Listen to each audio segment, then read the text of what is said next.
প্রথম প্রশ্ন আসছে, আমি ব্যাংকে কিছু টাকা রেখেছিলাম, সেটাতে কিছু সুদ এসেছে।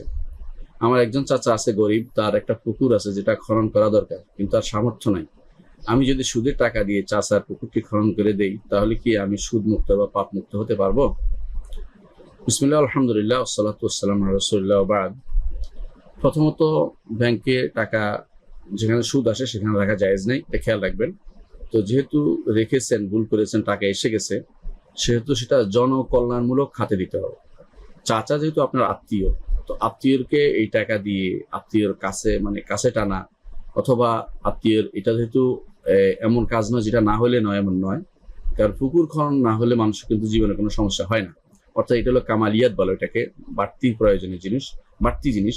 আর প্রয়োজনীয় এবং অত্যাবশ্যক জিনিস, দুইটা জিনিসের জন্য আপনি দিতে পারতেন। আর এটা যেহেতু অতিরিক্ত জিনিস আপনার কাছে মনে হয়, আপনার সবার কাছে বিশ্বাস করে যে পুকুর খনন করাটা একটা বাড়তি জিনিস, সেটার জন্য আপনি এই টাকা খরচ করতে পারবেন না। যেহেতু আপনার চাচা, যদি তিনি একেবারে গরিব হতেন, খাবার নিতে পারতেছেন না, বা কোনো এমন আটকা আছেন যে সুদে আটকে আছে, বা অথবা সরি মানে কোনো ইয়াতে আটকে আছে, এই কোনো ঋণের ভারে জর্জরিত, তখন ঋণ পরিশোধ করতে দিতে পারতেন।